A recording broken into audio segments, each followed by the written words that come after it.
Ya, bismillahirrahmanirrahim. Assalamualaikum warahmatullahi wabarakatuh.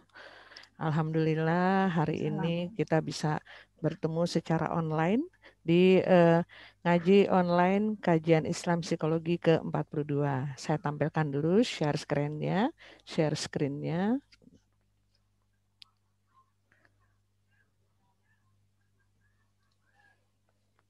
Ya, hari ini ngaji online kajian Islam Psikologi yang ke-42, hari Jumat tanggal 19 Februari. Insya Allah ada dua narasumber. Mereka adalah mahasiswi Profesor Dr. Reni Akbar Hawadi Psikolog yang juga akan menjadi moderator kita. Berikut ini saya bacakan tata tertib bagi Bapak Ibu yang baru ikut bergabung dengan kami. Satu, peserta dimohon menggunakan busana yang sopan dan rapi. Mohon stay mute atau nonaktifkan suara selama pemaparan materi berlangsung.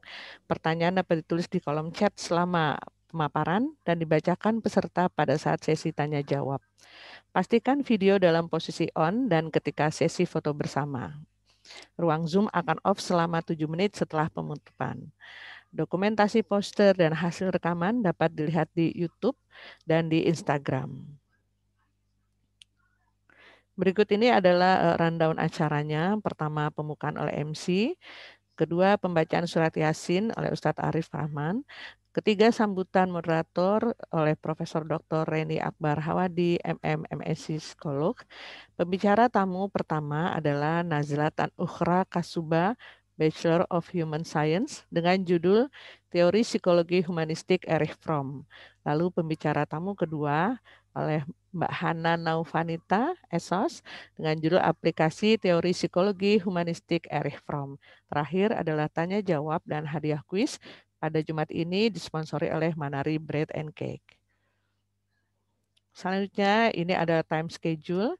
Kita nanti kita mengikuti time schedule ini mulai dari ruang Zoom yang dibuka, pengajian surat Yasin, pemaparan materi, tanya jawab, foto bersama, penutupan, dan promo produk sponsor. Berikut ini ada profil moderator kita seperti biasa bersama Ibu Profesor Dr. Reni Akbar Hawadi, MSI, MM Psikolog. Beliau adalah guru besar Universitas Indonesia Fakultas Psikologi. Di bawah ini ada alamat untuk silaturahim melalui website, Gmail, email, Facebook, dan Instagram. Berikut ini adalah profil narasumber pertama, Nazlatan Ukhra Kasuba, Bachelor of Human Science, lulusan Bachelor of Human Science Psychology dari International Islamic University Malaysia, Exchange Program Fatih Sultan Mehmet Fakih University Istanbul, Turki. Saat ini mahasiswa S2 Kajian Islam dan Psikologi Universitas Indonesia. Pengalaman organisasinya adalah pada tahun 2016 hingga 2017 Ketua 2 PPIM Persatuan Pelajar Indonesia se-Malaysia. Tahun 2013 hingga 2014 Assistant Head Publication and Promotion Sixta atau Psychology Student Association di IIUM International Islamic University Malaysia. Tahun 2013 hingga 2014, SRC Students Representative Council dari IIUM Member of International Bureau. Terdapat email dan juga nomor telepon yang bisa dihubungi. Selanjutnya adalah profil narasumber kedua dengan Mbak Anggun Wulandari SPD, sudah pernah menjadi narasumber juga. Lulusan pendidikan guru madrasah ibtidaiyah dan FTK UIN Imam Bonjol Padang. Saat ini adalah mahasiswa S2 Kajian Islam dan Psikologi PSTTI SKSG UI. Santri Pondok Pesantren Nurul Faizah Surabaya. Terdapat pula nomor email dan nomor handphone, nomor telepon yang bisa dihubungi. Pada akhir acara nanti setelah penutupan akan ditampilkan promo dari sponsor Manari and Bakery sebagai penutup. Terima kasih, demikianlah susunan acaranya. Selanjutnya adalah sambutan dari moderator kita. Oh maaf, selanjutnya kita ngaji Yasin nih. Silakan Mas Arief. Maaf nih ya. Silakan. Bismillahirrahmanirrahim. Makasih Bu. Assalamualaikum warahmatullahi wabarakatuh. Waalaikumsalam warahmatullahi wabarakatuh. Bismillah, alhamdulillah, ala ni'matillah tatimmus sholih. Allahumma sholli ala Muhammad wa ala ali Muhammad. أستغفر الله العظيم، أستغفر الله العظيم، أستغفر الله العظيم الذي لا إله إلا هو الحي القيوم وأتوب إليه. أشهد أن لا إله إلا الله وأشهد أن محمدا رسول الله. اللهم صل على سيدنا محمد وعلى آل سيدنا محمد إلى حضرة النبي المصطفى محمد صلى الله عليه وسلم وعلى آله وصحبه وذريته وأصحابه والتابعين والتابع التابعين ومن تبعهم بإحسان إلى يوم الدين. شاء لله ولنا ولهم الفاتحة. أعوذ بالله من الشيطان الرجيم. بسم الله الرحمن الرحيم. الحمد لله رب العالمين الرحمن الرحيم مالك يوم الدين. إياك نعبد وإياك نستعين. اهدنا الصراط المستقيم صراط الذين أنعمت عليهم غير المغضوب عليهم ولا الضالين آمين. ثم أصلي إلى شيخنا وجميع المرحومين جميع الأساتذة الصوفية كما شرك له وأولى إليه تعالى جميع الأقوال يعد علينا من بركاتهم وأسرارهم وأنوار معلوم في الدين والدنيا والآخرة بجاه المصطفى محمد صلى الله عليه وسلم. شاء لله ولنا ولهم الفاتحة. أعوذ بالله من الشيطان الرجيم. بسم الله الرحمن الرحيم. الحمد لله رب العالمين الرحمن الرحيم مالك يوم الدين. إياك نعبد وإياك نستعين. اهدنا الصراط المستقيم صراط الذين أنعمت عليهم غير المغضوب عليهم ولا الضالين. أبدا لمن أوصينا واستغفر الدعاء لمن أغفر عني ونفع يا حاضرنا بيد خبر الدعاء ويعجل بالجمع يكرمنا إياكم. ثم وصلنا إلى جميع المرحومين واجتمعنا هنا بسبب ولأجل إن شاء لله ولنا ولهم الفاتحة. أعوذ بالله من الشيطان الرجيم. بسم الله الرحمن الرحيم. الحمد لله رب العالمين الرحمن الرحيم مالك يوم الدين. إياك نعبد وإياك نستعين. اهدنا الصراط المستقيم صراط الذين أنعمت عليهم غير المغضوب عليهم ولا الضالين آمين. تقبل الله منا ومنكم تقبل يا كريم. أعوذ بالله من الشيطان الرجيم. بسم الله الرحمن الرحيم. ياسين والقرآن الحكيم إنك لمن المرسلين على صراط مستقيم. تنزيل العزيز الرحيم لتنذر قوما ما أنذر آباؤهم فهم غافلون. لقد حق القول على أكثرهم فهم لا يؤمنون. إنا جعلنا في أعناقهم أغلالا فهي إلى الأذقان فهم مقمحون. وجعلنا من بين أيديهم سدا ومن خلفهم سدا فغشيناهم فهم لا يبصرون.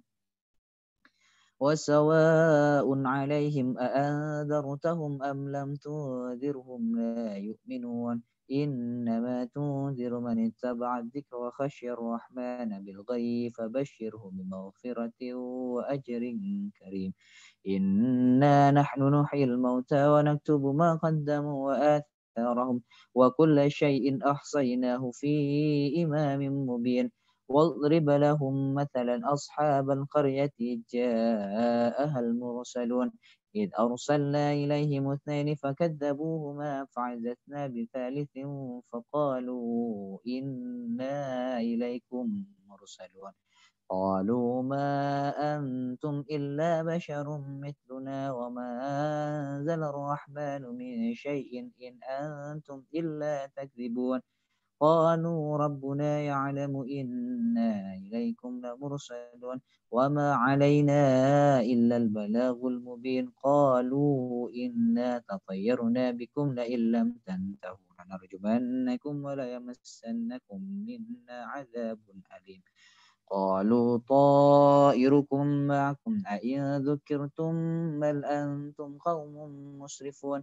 وجاء من أقصى المدينة رجل يسعى قال يا قوم اتبعوا المرسلين اتبعوا من لا يسألكم أجرا وهم مهتدون. وما لي لا أعبد الذي فطرني وإليه ترجعون. أتخذ من دونه آلهة إن يردني الرحمن بضر لا تغن عني شفاعتهم شيئا ولا ينقذون. إني إذا لفي ضلال مبين إني آمنت بربكم فاسمعون قيل ادخل الجنة قال يا ليت قومي يعلمون بما غفر لي ربي واجعلني من المكرمين وما أنزلنا على قومه من بعده من جند من السماء وما كنا منزلين إن كانت إلا صيحة واحدة فإذا هم خامدون يا حسرة على العباد ما يأتيهم من رسول إلا كانوا به يستهزئون ألم يروا كم أهلكنا قبلهم من القرون أنهم إليهم لا يرجعون وإن كل لما جميع لدينا محضرون وآية لهم الأرض الميتة أحييناها وأخرجنا منها حبا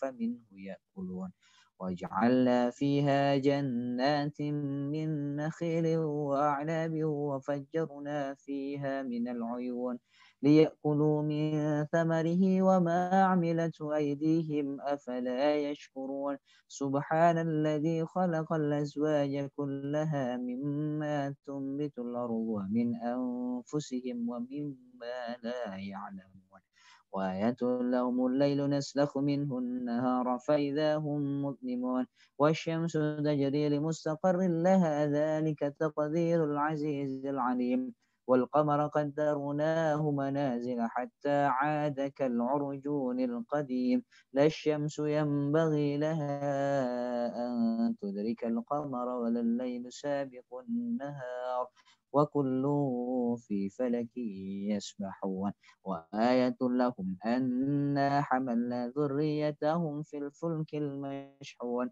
وخلقنا لهم من مثله ما يركبون وإن نشأ نورقهم فلا صريخ لهم ولا هم ينقذون إلا رحمة منا ومتاعا إلى حين وإذا قيل لهم اتقوا ما بين أيديكم وما خلفكم لعلكم ترحمون وما تأتيهم من آية من آيات ربهم إلا كانوا عنها معرضين وإذا قيل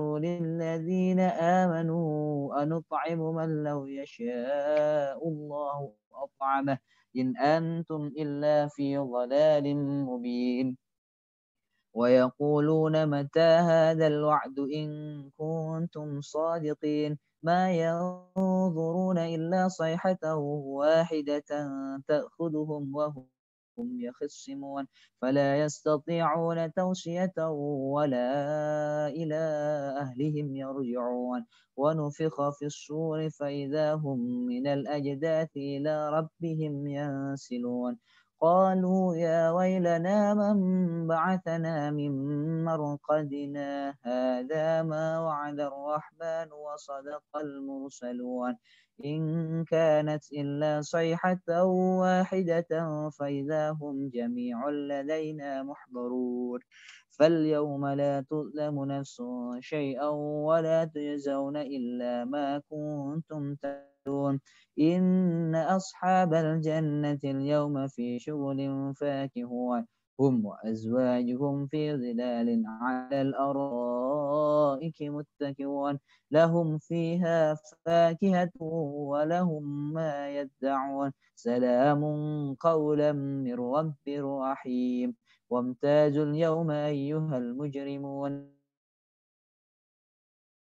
ألم أعهد إليكم يا بني آدم ألا تعبدوا الشيطان إنه لكم عدو مبين وأن اعبدوني هذا صراط مستقيم ولقد أضل منكم جبلا كثيرا أفلم تكونوا تعقلون هذه جهنم التي كنتم توعدون اصلوها اليوم بما كنتم تكفرون اليوم نختم على أفواههم وتكلمنا أيديهم وتشهد أرجلهم بما كانوا يكسبون ولو نشاء لطمسنا على أعينهم فاستبقوا الصراط فأنى يبصرون ولو نشاء لمسخناهم على مكانتهم فما استطاعوا مضيا ولا يرجعون ومن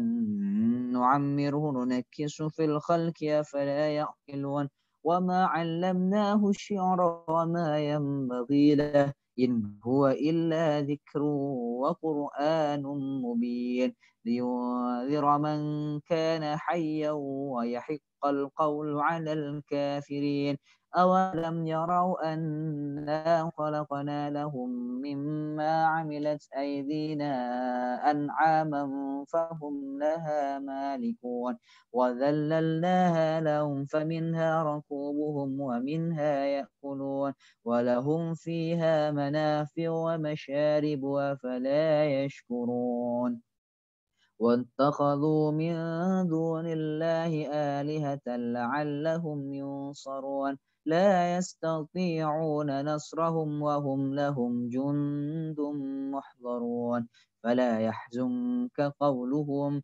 إنا نعلم ما يسرون وما يعلنون أولم يرى الإنسان أنا خلقناه من نطفة فإذا هو خصيم مبين وضرب لنا مثلا ونسي خلقه قال من يحيي العظام وهي رميم قل يحييها الذي أنشأها أول مرة وهو بكل خلق عليم الذي جعل لكم من الشجر الأخضر نارا فإذا أنتم منه توقدون أوليس الذي خلق السماوات والأرض بقادر على أن يخلق مثلهم بلى وهو الخلاق العليم إنما أمره إذا أراد شيئا أن يقول له كن فيكون فسبحان الذي بيده ملكوت كل شيء وإليه ترجعون صدق الله العظيم والسلام عليكم ورحمة الله وبركاته. Waalaikumsalam warahmatullahi wabarakatuh. Waalaikumsalam warahmatullahi wabarakatuh. Baik, acara selanjutnya adalah sambutan oleh moderator kita, Profesor Dr. Reni Akbar Hawadi, MMC, MSI, MM Psikolog. Kepada Prof. Reni kami persilahkan. Baik, terima kasih Bu Dewi. Assalamualaikum warahmatullahi wabarakatuh. Waalaikumsalam. Alhamdulillahirabbil alamin wassalatu wassalamu ala asrofil ala anbiya'i wal mursalin Sayyidina Muhammadin wa ala alihi washabbihi ajmain amma ba'du. Terima kasih pada kakak-kakak, Mas, Abang, para saudara sekalian yang telah hadir dalam pertemuan ngaji online kita pada sore hari ini, Jumat tanggal 19 Februari 2021. Kali ini topik kita adalah membahas tentang Erich Fromm. Jadi ini yang sudah ke-6 ya, Bu Dewi ya, berkenalan dengan para tokoh psikologi kepribadian. Iya. Dan kali ini yang akan menyampaikan adalah Nazla dari teorinya, kemudian Anggun akan mengupas dari dengan contohnya. Biasanya mahasiswa dari kajian Islam Psikologi, program studi kajian Timur Tengah dan Islam dengan konsentrasi kajian Islam Psikologi ini akan mendapatkan teori dari psikologi Barat. Namun mereka harus mencari nanti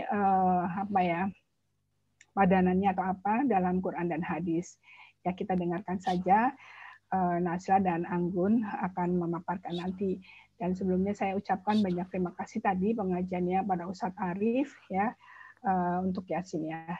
Terima kasih banyak dan selanjutnya silakan Nazla dan Anggun.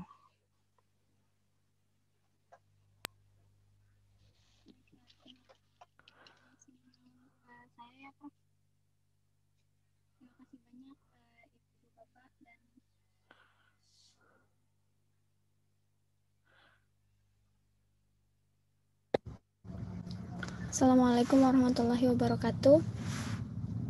Waalaikumsalam warahmatullahi wabarakatuh. Alhamdulillahirrahmanirrahim. Terima kasih atas kesempatannya Prof. Reni dan penyelenggara. Langsung aja mungkin saya mulai pemaparan materi saya pada kesempatan kali ini. Pada kesempatan kali ini, alhamdulillah di dalam kajian Islam dan Psikologi pada kesempatan kali ini kita membahas mengenai teori psikologi humanistik. Nah, sebelum membahas teori psikologi humanistik, kita akan perkenalan dulu dengan tokohnya. Tokoh teori psikologi humanistik ini, beliau adalah Erich Fromm, lahir pada bulan Maret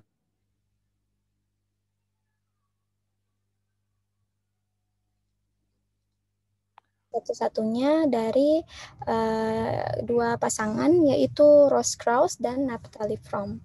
Jadi Erich Fromm ini memiliki ketertarikan dalam bidang ilmu psikologi sosial, kemudian psikoanalis, sosiologi, humanis, dan beliau juga seorang sosialis demokrat juga sekaligus. Baik, ini adalah biografi singkat Erich Fromm. Jadi Erich Fromm ini memiliki latar belakang keluarga yang bisa dikatakan cukup religius, Yahudi ortodoks ya, Yahudi yang sangat taat. Beliau mempelajari Talmud sejak kecil dan ayah beliau itu adalah anak dari rabi dan cicit dari dua orang rabi. Sementara ibunya ini adalah keponakan dari ilmuwan Talmudik terkenal yang kalau bisa dilihat tuh kalau tidak salah di foto ini adalah paman dari ibunya yang sedang mengajarkan kitab Talmud ya kepada Erich Fromm. Namanya adalah Ludwig Krauss.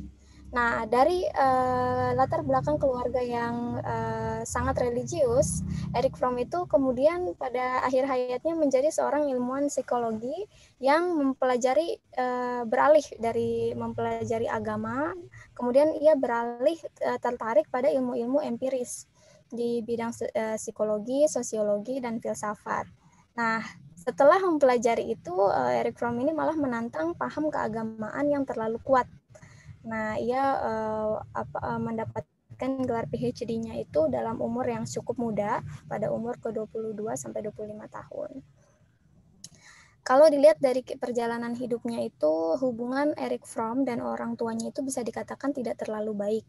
Jadi ayahnya Erich Fromm, Naphtali Fromm ini adalah seorang pengusaha yang mungkin bisa dikatakan cukup karena pengusaha itu berarti cukup materialistik ya. Jadi dalam benaknya Erich Fromm itu ayahnya ini memiliki suasana hati yang tidak stabil dan sering gelisah. Sementara ibunya ini adalah seorang ibu rumah tangga yang sangat religius, yang mungkin konflik ya dengan peran ayahnya sebagai pengusaha ini. Dan di dalam benaknya Erich Fromm, ibunya ini adalah seorang yang narsis, posesif, dan depresif. Jadi Erich Fromm ini hubungan dengan kedua orang tuanya itu tidak terlalu baik. Kemudian ketika beranjak remaja pada usianya yang 12 tahun, kembali lagi nih ke orang tua, Erich Fromm mulai melihat hal-hal yang menurut Erich kok sikapnya tidak masuk akal gitu, tingkah laku yang irasional dari kedua orang tuanya. Kemudian ditambah lagi ketika beranjak remaja pada usia 12 tahun, Erich Fromm melihat seorang wanita muda yang cantik, pintar, kehidupannya tuh kelihatannya enak dan beruntung, dan memilih bunuh diri. Nah, ini kemudian Erich Fromm tersentil lagi nih, dia mulai bertanya-tanya lagi kenapa bisa ada orang memutuskan untuk bunuh diri dengan fisik yang begitu baik dan kehidupan yang menurut dia cukup sempurna gitu.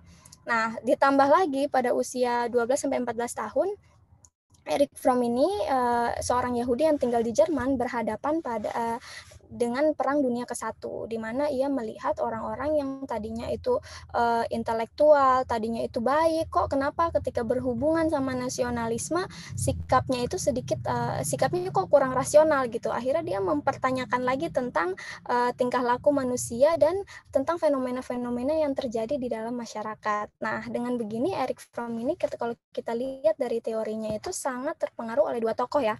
Satu tokoh psikolog itu ada Sigmund Freud, psikoanalisa yang pada minggu-minggu yang lalu sudah pernah dijelaskan oleh Mbak Vira, itu dari pandangan psikolognya, dan Karl Marx tentang kelas-kelas sosial dan fenomena-fenomena yang terjadi di dalam masyarakat. Nah, setelah semua itu akhirnya ia tertarik kepada bidang ilmu tadi, psikologi, sosiologi, dan filsafat. Kemudian akhirnya pada tahun 1930 ia menekuni bidang ilmu itu dan membangun institusi psikoanalisis di Frankfurt. Nah, akan tetapi ancaman Nazi semakin kuat, akhirnya Fromm pindah ke Swiss dan wafat di Swiss. Lalu hingga akhir hayatnya ia menekuni dunia psikoterapi hingga ia wafat pada tahun 1980. Ini biodata singkat Erich Fromm, biografi singkat perjalanan hidupnya. Selanjutnya ini ya, ini kutipan ini lumayan menceritakan bagaimana sih perjalanan biografi tadi, perjalanan kehidupan Erich Fromm. Dia mengatakan bahwa I have to admit that as a child I was very proud to be a Jew, even though I condemn this pride as nationalistic and narcissistic. Jadi menurut Erich Fromm itu tadinya dia bangga jadi orang yang begitu, seorang Yahudi yang begitu religius, tapi akhirnya dia menyadari kalau kayaknya rasa kebanggaan ini tuh cukup narsis begitu kira-kira. Nah, terkait dengan teorinya tentang manusia, Erich Fromm meyakini bahwa kita itu manusia itu memiliki ada yang disebut dengan human dilemma atau dilema eksistensi. Bahwa di dalam diri kita ini ada hal yang satu tapi dia bertentangan satu sama lain. Ia sebut dengan dualistik. Ada 4 dualistik di dalam diri manusia. Jadi 2 konsep fundamental yang seringkali berseberangan satu sama lain. Kan jadi konflik, jadi dilema di sini. Nah, kenapa ada namanya human dilemma ini? Karena manusia ini pada dasarnya Allah ciptakan kita memiliki kemampuan reasoning, berpikir. Akhirnya kita mampu memahami situasi kita. Ketika kita itu tidak mampu, misalkan kita tidak mampu berjuang menghadapi lingkungan kita yang ada di sekitaran kita, kita pun Allah berikan satu kemampuan untuk berpikir, memahami situasi kita, kalau kita di dalam situasi yang seperti ini, kita di dalam situasi yang terpuruk, kita di dalam situasi yang terisolasi. Jadi menurut Erich Fromm, kemampuan untuk berpikir ini adalah satu anugerah tapi juga satu kutukan. Jadi ada dua ininya, 2 sisi. Nah, ada 4 dualistik di dalam diri manusia. Manusia sebagai binatang dan manusia sebagai manusia. Jadi kita sebagai binatang dan kita juga sebagai manusia gitu. Jadi gimana ya, kita melihat binatang ini seperti hal yang hina gitu ya. Kalau misalkan kita lihat kalau ada orang yang tidak bisa mengontrol kata-katanya, itu kan menghina, cenderung menggunakan kata-kata binatang ya. Jadi kita merasa kita juga tidak ingin disamakan dengan binatang, akan tetapi kita memiliki dorongan naluri yang sama, misalkan dorongan fisiologis seperti lapar, dorongan seks, kemudian akan tetapi kita juga seperti manusia, kita memiliki derajat yang tinggi, kita memiliki derajat yang tinggi sebagai manusia dan kita harus mampu mengontrol itu. Jadi di sini bisa kalau saya kaitkan, kalau kita lihat ingat-ingat lagi nih teori Freud itu ada id ya. Id itu kan harus sesuatu yang kita kontrol, tapi kita punya itu di dalam id dan superego ini. Nah, kemudian dilema dualistik selanjutnya adalah hidup dan mati. Nah, hidup dan mati ini bagaimana dilemanya? Kita merasa bahwa kita ini ingin hidup, kita berusaha ya, bekerja untuk selalu ingin hidup dan melakukan upaya untuk hidup. Akan tetapi kita pun harus diingatkan bahwa kematian itu adalah hal yang pasti. Nah, ini kenapa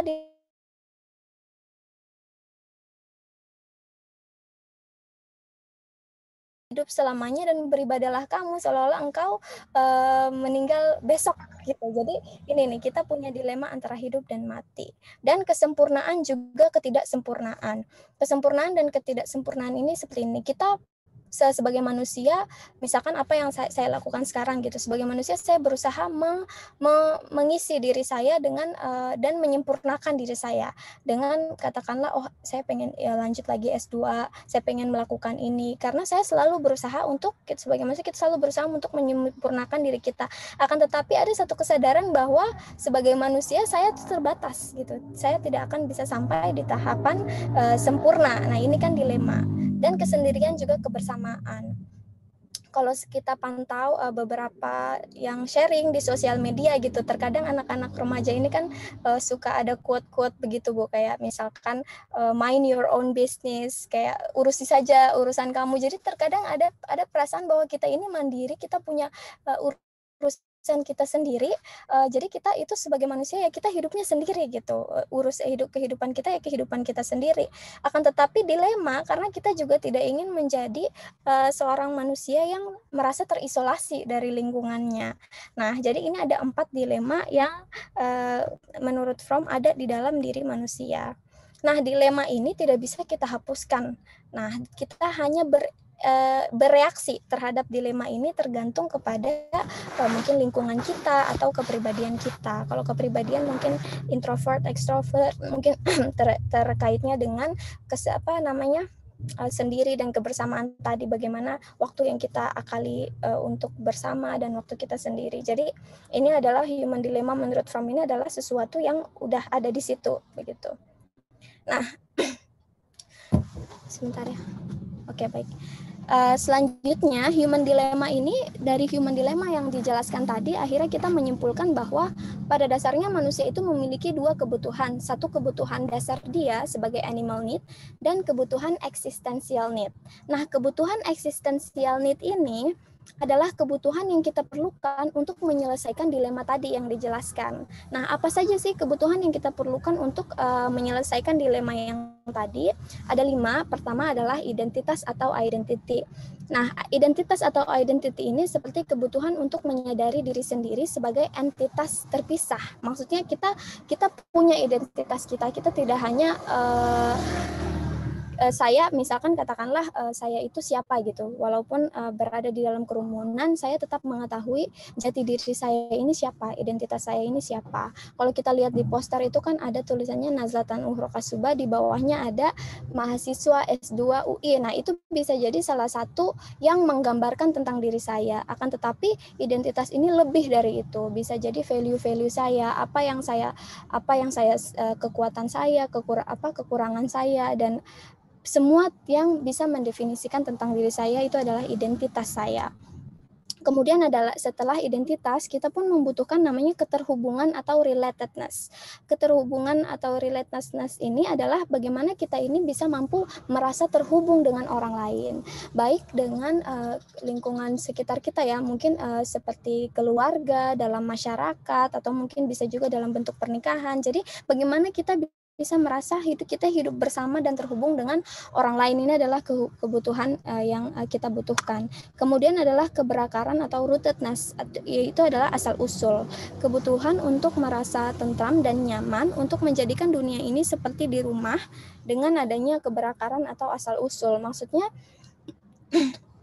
kita mengetahui asal-usul kita dari mana gitu, dari keluarga, dari keluarga kita, misalkan dari ibu kita. Dengan mengetahui asal-usul dan keberakaran ini, kita merasa nyaman dan menjadikan dunia ini tuh tidak terasa asing, tapi terasa seperti di rumah karena kita memiliki asal-usul kita ini. Nah, selanjutnya adalah menjadi pencipta. Seperti yang sudah dijelaskan tadi, kita itu sebagai binatang dan kita juga sebagai manusia. Maksudnya apa? Kita pun tidak mau disamakan sebagai binatang yang hanya sibuk memenuhi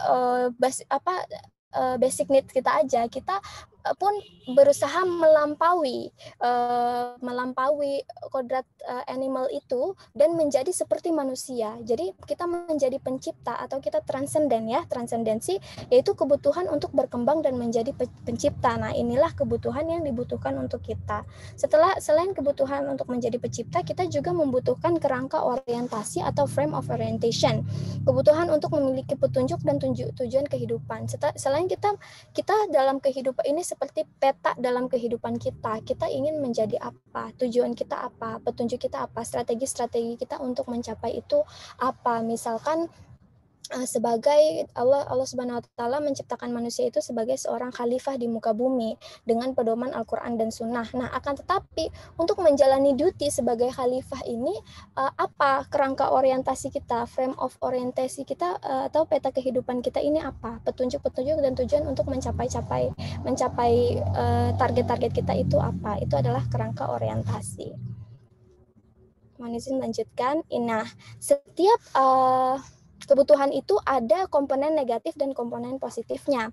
Katakanlah relatedness, kebutuhan untuk terhubung. Komponen negatif dari kebutuhan untuk terhubung ini adalah submission atau power atau domination. Maksudnya kita itu ingin terhubung, ini dalam sisi negatifnya ya. Kita ingin terhubung, akhirnya kita menjadi sosok yang patuh, tapi terlalu patuh, atau kita berusaha mendominasi. Nah, menurut Erich Fromm yang baik, yang positif itu bukan seperti itu. Yang positif itu adalah bagaimana kita mampu menjalin hubungan kita antara satu sama lain dengan cinta sebagai komponen positifnya. Selanjutnya kebutuhan transenden. Kita menjadi orang yang menghancurkan atau malah kreatif. Maksudnya menghancurkan di sini adalah seseorang ingin berusaha menjadi pencipta, akan tetapi kita menyaksikan ya beberapa orang yang justru memilih jalan untuk menghancurkan, seperti mungkin dia ingin berperan, akhirnya dia mungkin lebih ke arah radikalisme, atau dia menghancurkan lah orientasinya. Itu adalah komponen negatif. Sementara kreatif menciptakan hal-hal yang kreatif dan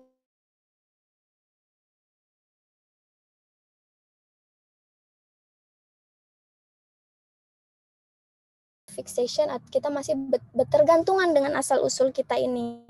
Nah, itu adalah komponen negatif. Kemudian sense of identity. Kita group conformity, kita masuk aja di dalam grup sebagai komponen negatif, atau kita individuality, kita memahami diri kita sebagai intensitas ya. Maksudnya kita memahami diri kita sebagai seseorang yang saya menyatu di dalam kerumunan lingkungan saya, tetapi saya memiliki satu identitas saya sendiri, itu sense of identity. Dan goal juga ada irrational goal dan rational goal. Kadang kita ingin punya frame of orientation, kita juga perlu frame of orientation yang rasional, yang agar bisa kita capai. Saya lanjutkan saja ini. Nah, menarik ya Ibu Bapak, ketika kita berbicara tadi ya, semuanya itu kita berbicara tentang bagaimana kita berhubungan dengan orang lain itu seperti apa, bagaimana diri kita ini berhubungan dengan orang lain. Nah, ini sangat bersinggungan dengan konsep freedom ya. Kalau kita lihat kan freedom itu kan terkesannya sesuatu yang seseorang itu inginkan lah, apalagi kalau anak remaja itu atau seumuran saya pengennya bebas, pengennya melakukan sesuatu tuh pokoknya bebas aja, nggak terikat sama peraturan-peraturan, nggak terikat sama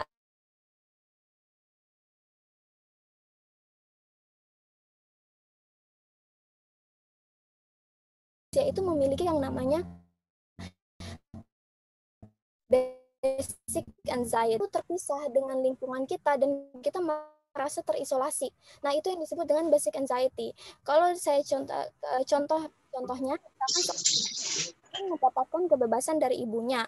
Nah, dia juga akan merasakan konsekuensi kehilangan penjagaan dari ibunya yang disebut the burden of freedom, konsekuensi yang kurang enak dari kebebasan ini. Nah, karena konsekuensi ini, akhirnya Erich Fromm mengatakan bahwa kita itu manusia cenderung malah lari, cenderung ingin lari dari kebebasan dengan dalam teorinya itu adalah escape from freedom, mekanisme lari dari kebebasan. Jadi kita berusaha lari dari kebebasan kita agar kita terhindari dari yang namanya basic anxiety ini. Kita tidak terlalu terpisah, kita tidak terancam dan merasa terisolasi begitu. Jadi kita melakukan namanya pelarian diri lah dari kebebasan ini. Nah, ada 3 mekanisme lari dari kebebasan. Pertama adalah authoritarianisme, kemudian destructiveness dan conformity. Authoritarianisme ini kita lari dari kebebasan dengan cara bergabung dengan orang lain atau dengan suatu sistem. Jadi ada 2 ya, ketika kita lemah, kita menjadi patuh dengan penguasa, atau ketika kita kuat, kita berusaha untuk menguasai, untuk menjadi penguasa di lingkungan itu gitu. Nah, itu adalah authoritarianism. Authoritarianism ini mungkin konotasinya lebih negatif ya Ibu Bapak dan rekan-rekan sekalian, karena ketika kita sangat melihat hierarki gitu, tingkatan-tingkatan antara kita patuh banget atau kita mendominasi dan menguasai. Destructiveness, nah karena kita takut merasa sendiri, Tapi kita juga mungkin kita ingin lari juga dari kebebasan, tapi kita tidak tahu caranya seperti apa. Seseorang ini tidak tahu caranya seperti apa, akhirnya dia memilih untuk dia merusak saja atau menghilangkan dan menghancurkan orang lain itu sendiri. Ketika dia memiliki kekuatan, maka dia memilih untuk menghancurkan orang lain. Ketika dia tidak sanggup dan lemah, dia memilih untuk menghancurkan dirinya sendiri dengan bunuh diri. Selanjutnya yang ketiga adalah conformity. Conformity ini dia diibaratkan seperti bunglon. Dia biar dia bisa menyatu dengan lingkungannya, ya udah dia ikut apa saja yang ada di lingkungannya itu. Dia menirukan apa saja yang ada di sekitarnya agar dia itu tidak merasa berbeda. Nah, konsekuensinya orang ini cenderung tidak memiliki pendirian yang kuat ya dan pasif. Saya lanjutkan.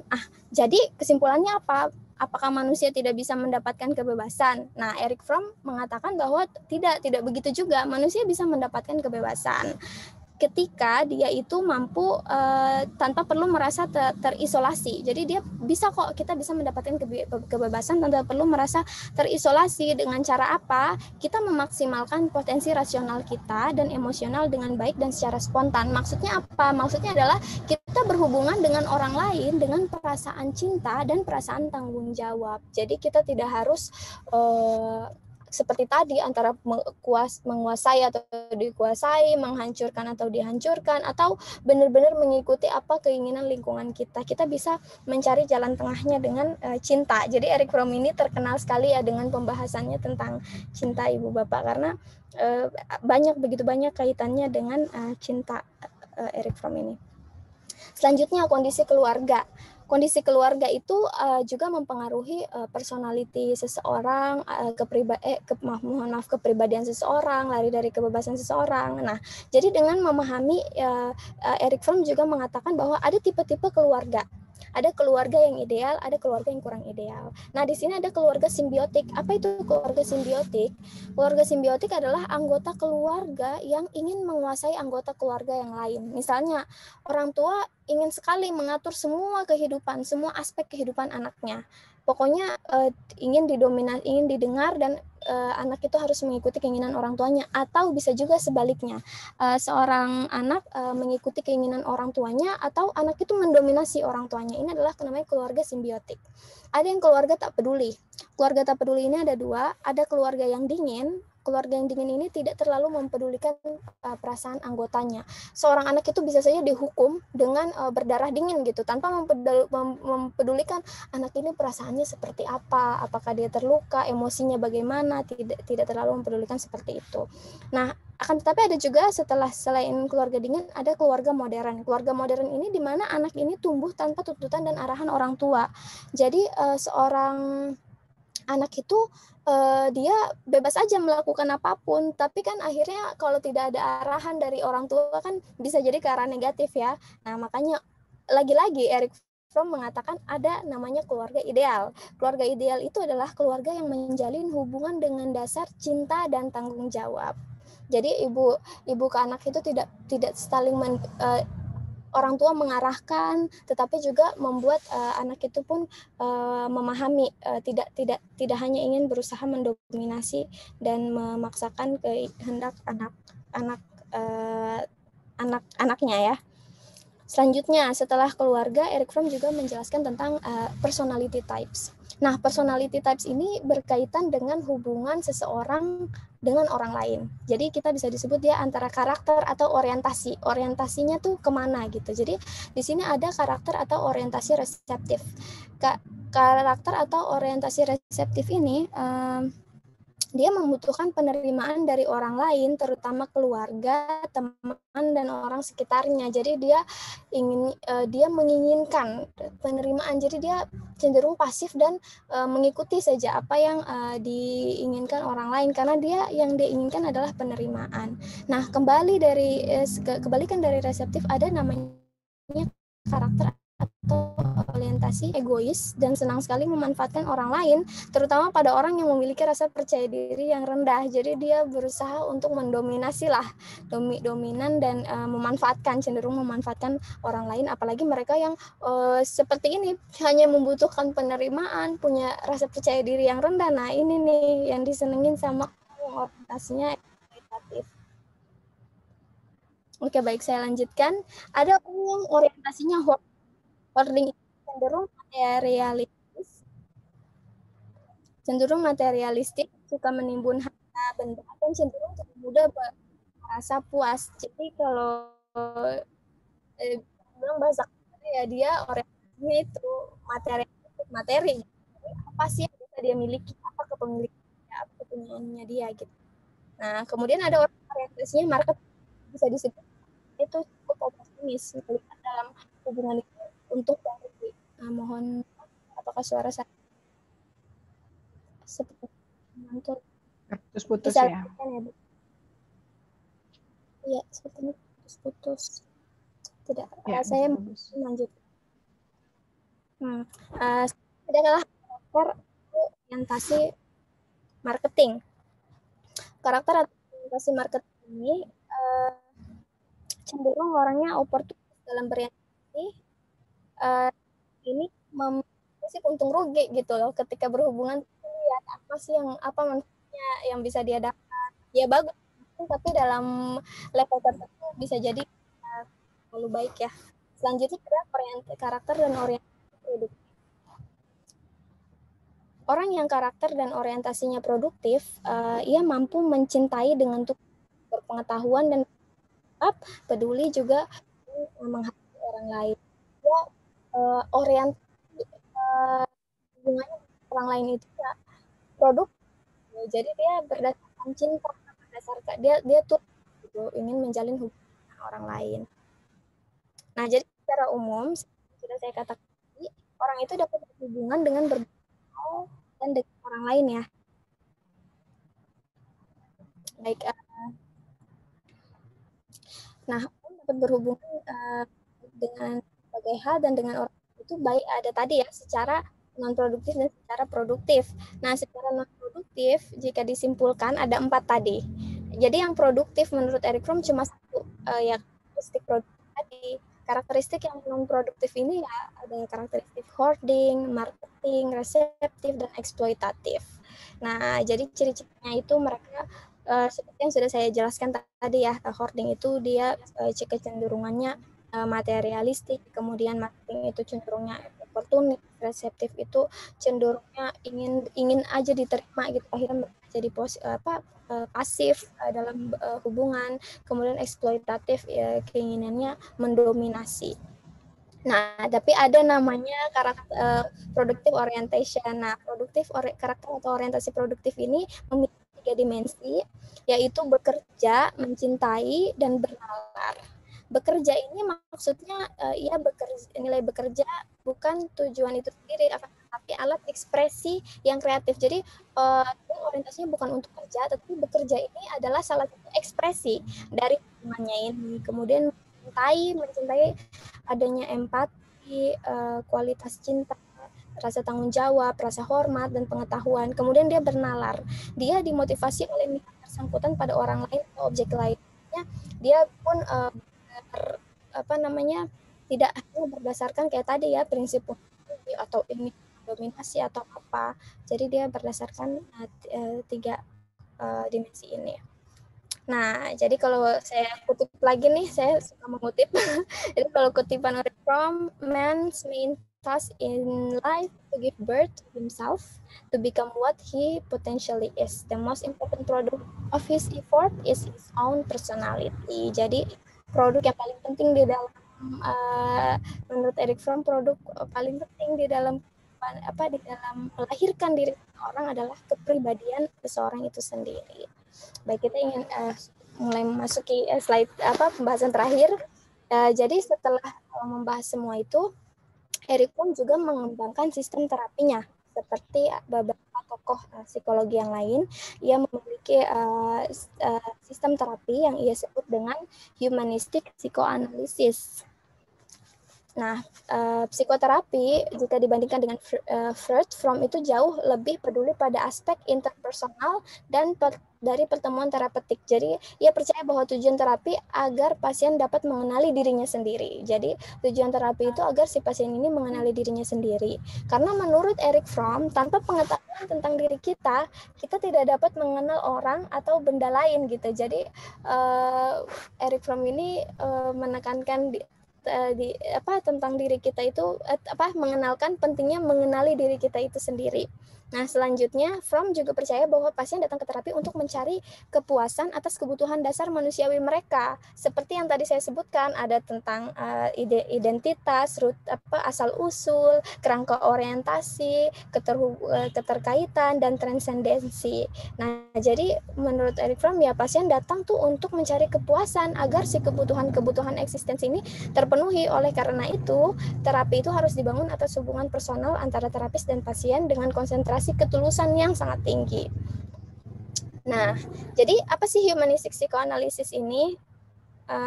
Humanistic psychoanalysis ini meyakini bahwa itu tadi basic anxiety kita itu adalah yang seperti saya sudah jelaskan di yang seperti saya sudah jelaskan di sebelumnya di Escape from Freedom. Basic anxiety kita itu berasal dari perasaan terpisahnya kita dari lingkungan kita sehingga kita merasa terisolasi. Jadi the deepest need of human being is to overcome our separateness, to live the prison of our loneliness. Nah, personality disorder Erich Fromm itu ada 3 yang ia sebut, yang saya paparkan hari ini. Ada nekrofilia. Nekrofilia ini adalah memang literally cinta kepada kematian gitu. Jadi dia mencintai orang mati ya. Ada kelainan di sini dan biasa mengacu pada penyimpanan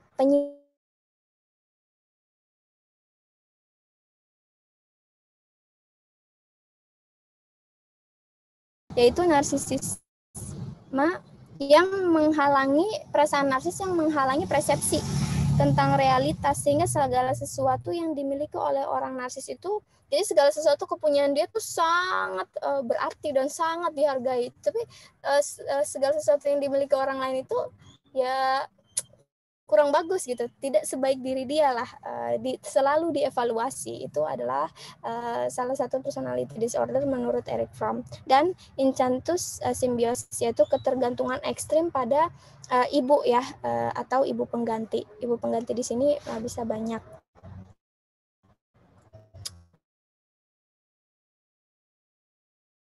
Mampu mengembangkan akad, karena emang Erich Fromm ini kan dia fokusnya ke psikologi sosial juga dan begitu sensitif ya dan peka terhadap masalah-masalah yang ada di lingkungan dan masyarakat ya, masalah-masalah sosial. Jadi menurut Erich Fromm, manusia yang baik itu adalah manusia yang mampu mengembangkan hidupnya sebagai makhluk sosial dalam masyarakat, mampu membangun hubungan baik didasari oleh cinta dan kerjasama dengan sesama, mohon maaf typo. Dan yang ketiga, mampu menjadi manusia yang produktif dalam masyarakat. Kalau kita kaitkan dengan Islamic perspektif, saya tidak mampu mengaitkan secara lengkap, tapi kalau saya refleksikan, kita refleksikan dari Islamic perspektif bahwa ternyata di dalam Islam itu kita tidak hanya menekankan hubungan kita kepada Allah Subhanahu wa Ta'ala, akan tetapi kita juga menekankan hubungan kita kepada manusia atau hablum minan nas, yaitu hubungan sesama manusia dalam bermuamalah.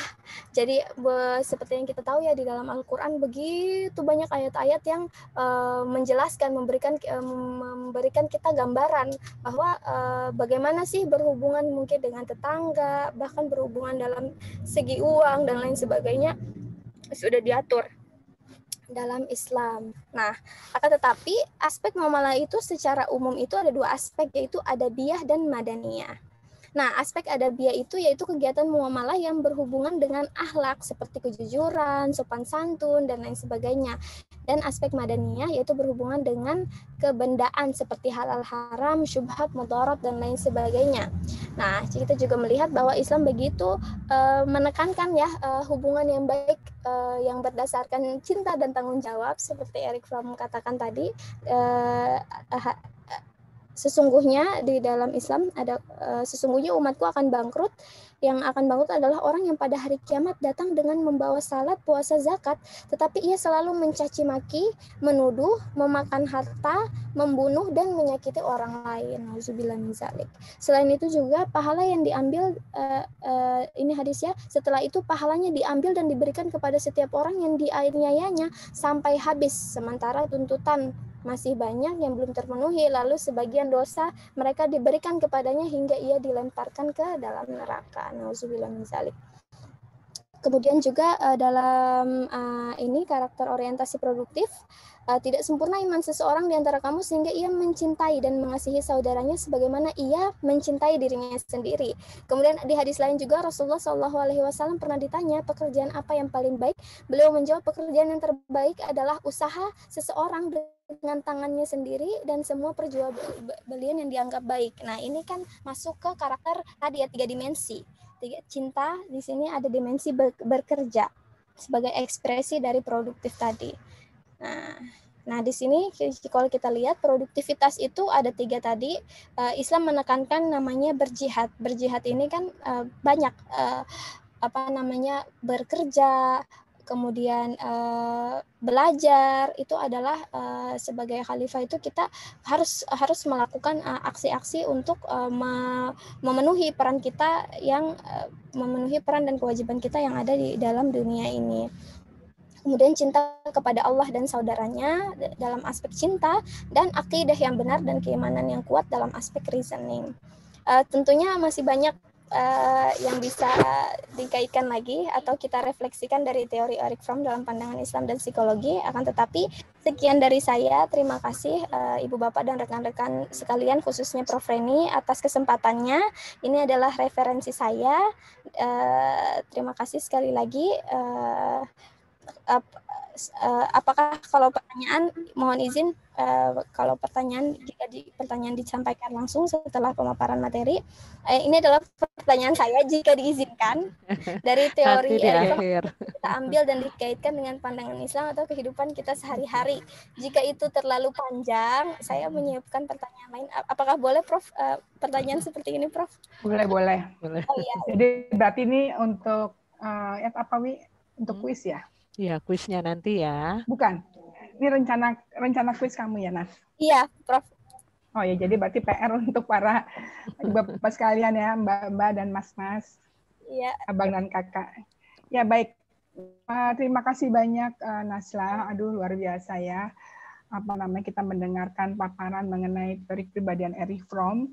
Ya, tadi Nasla sudah dengan sangat jelas menjelaskan mengenai dilema yang kita hadapi, dilema eksistensial sebagai manusia, kemudian juga bagaimana eksistensial needs kita, ya bagaimana kondisi keluarga, ya, dan kemudian juga ada tipe-tipe pribadian, dan ini terakhir adalah personality disorder yang akan menjadi tema yang dipilih dalam pembahasan oleh Anggun ya, dan Anggun ini mengambil film dari serial killer Milwaukee Monster.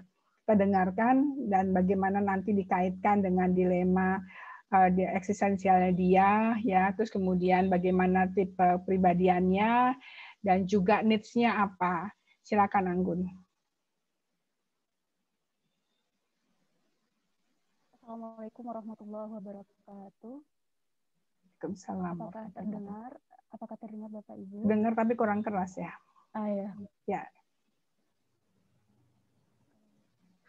Silakan. Baik, izin share screen, Profesor.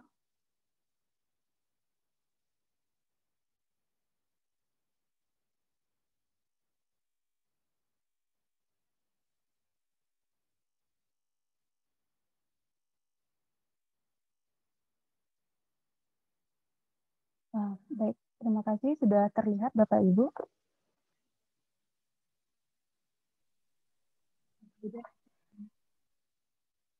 Suaranya jelas kan, Prof? Bapak Ibu semua? Jelas, Anggun. Baik, terima kasih banyak. Baik, di sini Anggun akan mencoba untuk menyampaikan analisis semacam teori aplikasi dari teori kepribadian Eric Fromm yang fokusnya adalah tentang personality disorder atau gangguan kepribadian. Nah, tadi telah dipaparkan oleh Mbak Nazla bahwasanya gangguan kepribadian menurut Eric Fromm itu ada 3. Yang pertama nekrofilia, yaitu ada kecenderungan berinteraksi atau kesenangan terhadap mayat, kemudian atau kematian seperti itu.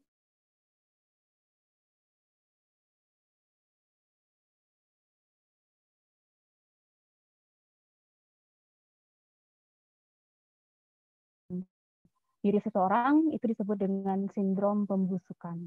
Begitu menurut Eric Fromm. Baik. Nah, ini tentang analisis kepribadian Jeffrey Dahmer atau Milwaukee Monster. Sebenarnya Jeffrey Dahmer ini itu ada terjadi di kehidupan nyata. Jadi ini adalah kisah nyata yang kemudian diangkat menjadi sebuah film seperti itu. Nah, bagaimana Jeffrey Dahmer atau yang dikenal dengan Milwaukee Monster ini selanjutnya? Yang pertama, kita akan membahas tentang profilnya, kemudian membahas tentang analisis kasus tersebut. Nah, baik Bapak Ibu, Jeffrey Lionel Dahmer atau yang dikenal dengan Milwaukee Monster ini merupakan seorang pembunuh berantai dan peleceh seks asal Amerika Serikat. Nah, Dahmer membunuh 17 pria dan anak-anak antara tahun 1978 dan 1991.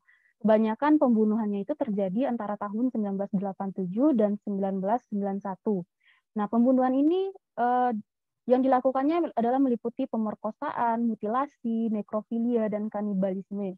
Dia sendiri meninggal pada tahun 1994, tanggal 28 November, saat berusia 34 tahun di Portage, Wisconsin, Amerika Serikat.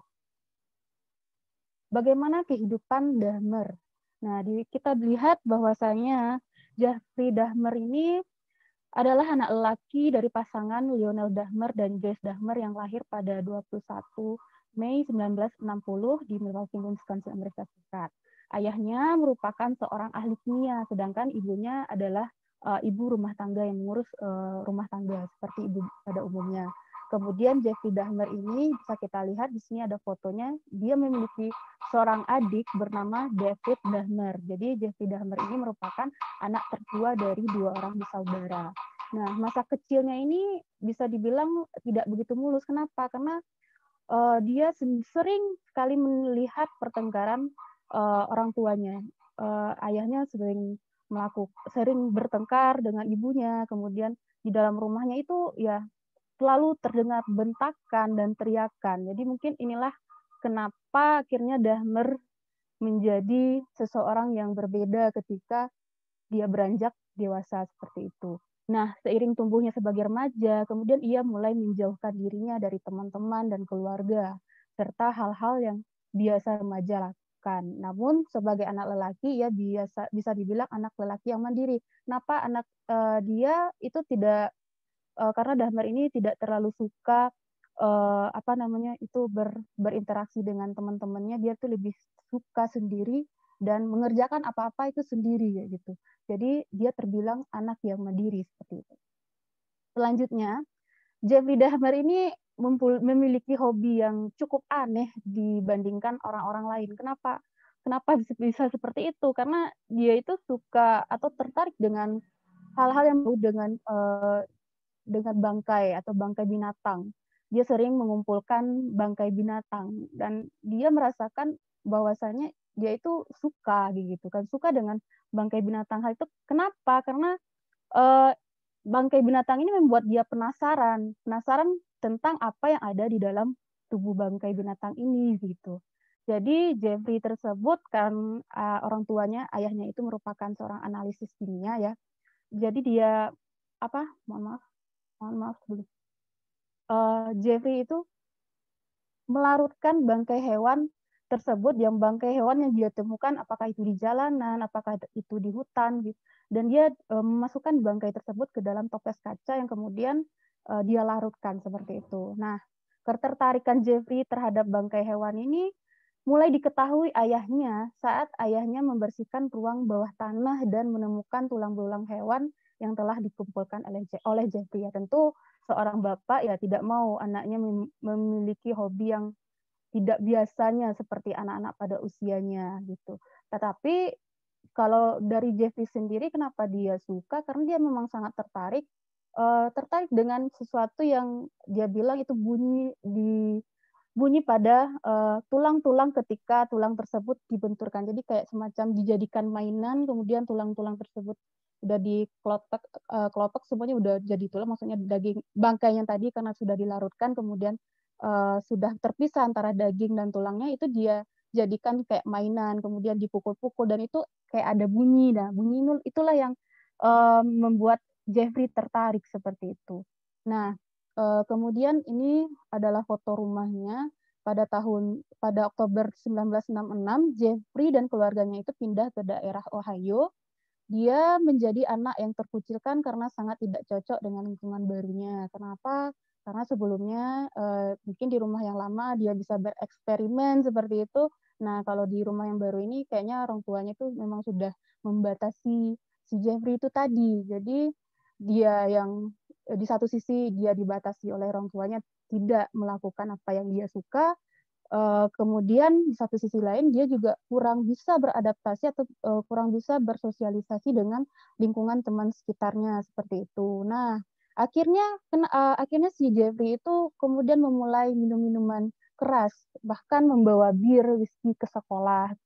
Menurutnya minuman keras itu adalah obat bagi dirinya. Nah, hal ini tentu berakibat terhadap nilai Jeffrey yang awalnya itu nilainya memang sih biasa-biasa saja, dan si Jeffrey ini karena tadi orang tuanya itu marah, tidak suka Jeffrey melakukan hobi-hobi seperti itu, kemudian orang tuanya itu mencoba agar Jeffrey atau menyarankan Jeffrey supaya cobalah kamu agar bersosialisasi dengan lingkungan, dengan sekolah sebagaimana dan lain-lain, dan akhirnya Jeffrey itu memutuskan untuk menjadi tim tenis, kemudian juga menjadi anggota band di sekolahnya agar dia itu bisa diterima oleh masyarakat atau teman di lingkungannya seperti itu.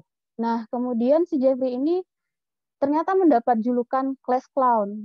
Nah, class clown ini apa? Class clown itu adalah badut kelas ya. Badut kelas ini merupakan sebagai bahan lelucon bagi teman sekelasnya. Ia melakukan hal-hal konyol, kemudian melakukan kayak semacam prank, kemudian dia suka melakukan hal-hal gila atau hal-hal yang tidak jelas agar teman-temannya ini tertawa dan akhirnya dia menjadi pusat perhatian gitu.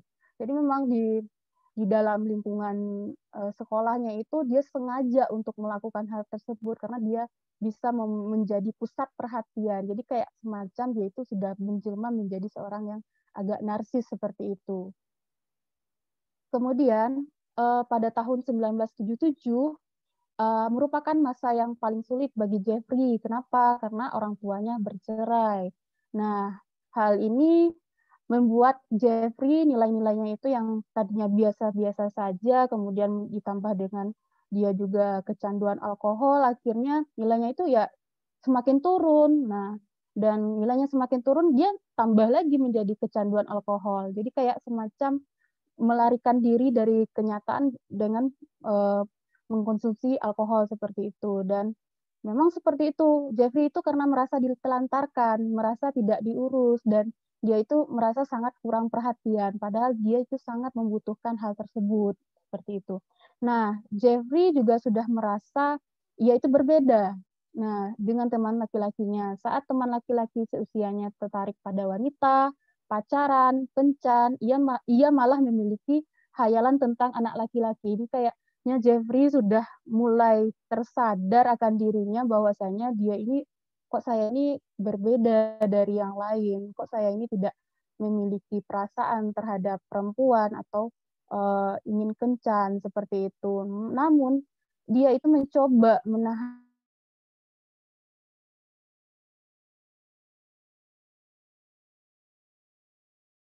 adalah foto Stephen Hicks.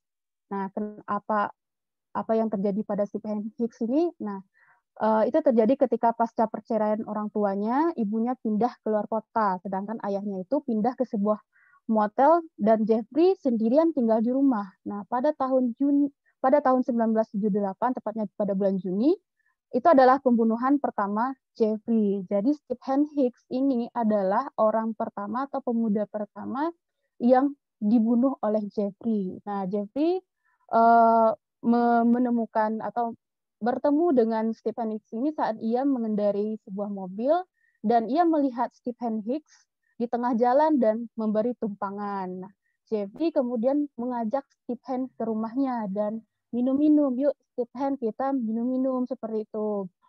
Kemudian ya kalau si Stephen sendiri tentu menerima tawaran dan niat baik dari Jeffrey. Akhirnya dia juga ikut ke rumah dan minum-minum. Ternyata apa yang dipikirkan oleh Stephen dan Jeffrey itu ya berbeda. Jeffrey sangat ingin berhubungan intim ternyata karena memang dia seorang gay kan. Nah, ketika Stephen ingin melanjutkan perjalanannya, Jeffrey merasa dia tidak diterima dan tidak ingin ditinggalkan sehingga Jeffrey itu memutuskan untuk memukul kepala Stephen dengan barbel seberat 4,5 kg. Kemudian dia mencekik leher Stephen dengan bagian tengah barbel hingga tewas dan menguburkan jasad Stephen di belakang rumahnya. Nah, ini karena takut ketahuan ya, Jeffrey menggali jasad Stephen, memisahkan daging dari tulangnya, kemudian daging tersebut dilarutkan ke air asam. Nah, setelah larut, kemudian dibuang ke kloset. Sementara tulang-tulang dihancurkan dengan palu godam, palu yang besar, yang biasanya palu tersebut digunakan untuk memukul benda-benda seperti misalnya kalau ada pembuatan rumah atau renovasi rumah itu kan dindingnya itu kan dipecahkan dengan palu seperti itu. Nah, itu palunya yang dipakai oleh Jeffrey.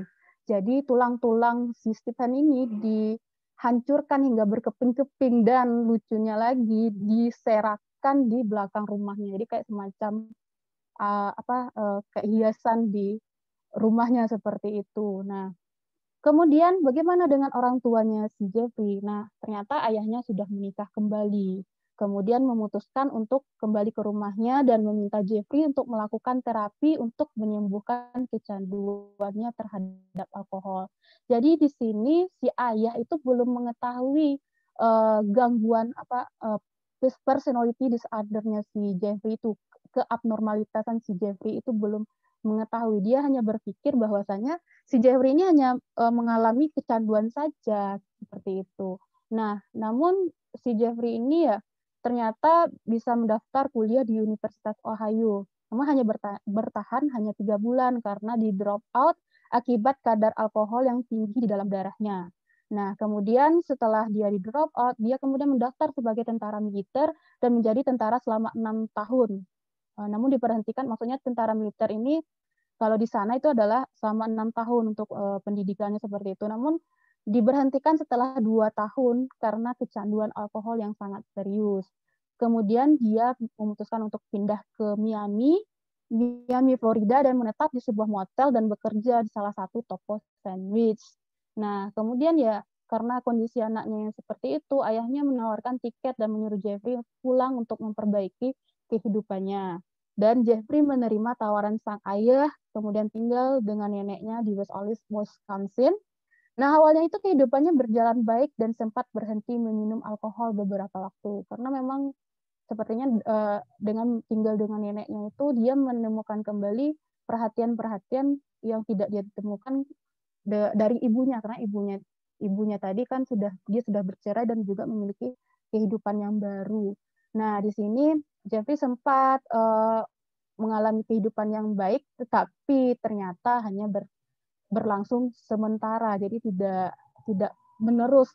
Nah, karena apa? Karena yang namanya dia itu sudah memiliki kelainan, dia mempunyai hasrat seksual yang kecintaan terhadap lelaki ternyata masih ada dan menggebu-gebu. Tahun 1987, Jeffrey mulai mencari korbannya dengan mengunjungi bar-bar atau pemandian umum khusus laki-laki. Saat bertemu Stephen Tommy, ini adalah korban keduanya, lantas Jeffrey membujuk korbannya untuk berkunjung ke kamar hotel tempat ia menginap dan memberi minuman yang di dalamnya ada obat tidur. Nah, saat pagi harinya si Jeffrey sadar dan korbannya itu sudah tewas. Jadi kayak dia lupa apa yang telah dia lakukan sebelumnya karena dia minum-minum dan juga menggunakan obat-obatan seperti itu. Dan Jeffrey menyatakan bahwa ia tidak bermaksud membunuh korbannya tersebut. Dan untuk menghilangkan bukti, Jeffrey memasukkan tubuh Stephen ke dalam sebuah koper dan membawanya ke rumah neneknya. Nah, dari sinilah muncul obsesi Jeffrey terhadap pembunuhan. Nah, berarti si Jeffrey ini sebelumnya memang untuk pembunuhan kedua ini katanya dia tidak memiliki niat, tetapi karena dia takut diketahui gitu, takut dia akan dicari, dan akhirnya dia memutuskan untuk menyembunyikan mayat korbannya tersebut di dalam sebuah koper. Dan seperti itu untuk selanjutnya untuk pembunuhan-pembunuhan yang dilakukan oleh Jeffrey, dan akhirnya Jeffrey tersebut ditangkap dan dia meninggal di penjara seperti itu. Nah, dari paparan atau dari kisah si Jeffrey tadi, kita dapat mengetahui apa sih kebutuhannya sebagai seorang manusia, kemudian bagaimana mekanisme pelarian dirinya atau mekanisme of freedom-nya tadi, seperti itu. Kemudian bagaimana orientasi karakter seorang Jeffrey tersebut dan gangguan kepribadian apa yang ada pada diri Jeffrey. Baik, mungkin untuk pemaparannya ini dibikin sangat simpel seperti itu. Nah, untuk kebutuhan manusianya itu, nah bisa kita lihat bahwasanya kehidupan si Dahmer atau Jeffrey Dahmer kecil ini terbilang sangat sulit. Ia sering menyaksikan pertengkaran kedua orang tuanya. Sang ibu mengalami depresi karena jauh dari suaminya. Dan Dahmer kecil yang awalnya disayang ibunya akhirnya kurang perhatian, sedangkan ayah Dahmer kan sibuk bekerja di luar kota, dan Dahmer kemudian menjalani kehidupan dengan menyendiri dan melakukan penelitian terhadap bangkai binatang. Jadi dia mencoba untuk mencari identitasnya seperti apa, seperti itu. Kemudian saat ayahnya mengetahui hobi aneh Jeffrey, ayahnya menghancurkan koleksi Jeffrey dan meminta Jeffrey agar berhenti serta si Jeffrey ini mencoba memiliki teman. Kemudian akhirnya Jeffrey itu mengikuti ayahnya dan ia ikut tim tenis dan band di sekolahnya, dan memang awalnya dia menikmati tersebut. Nah, di sini kalau kondisi keluarga ini bisa dibilang keluarganya itu semacam keluarga yang yang cenderung untuk mengatur anaknya seperti itu, tapi orang tuanya itu tidak tahu apa keinginan dari sang anak itu tadi. Nah, untuk si Jeffrey juga menjadi pusat perhatian bagi teman-temannya di sekolah karena tingkah konyolnya. Jadi kayak semacam Jeffrey ingin adanya pengakuan seperti itu, adanya keterhubungan dengan teman-temannya, adanya penerimaan dari teman-temannya. Jadi dia berusaha untuk melakukan apapun agar teman-temannya ini ya senang sama si Jeffrey walaupun dia berlaku konyol seperti itu. Nah, mekanisme pelarian diri si Jeffrey.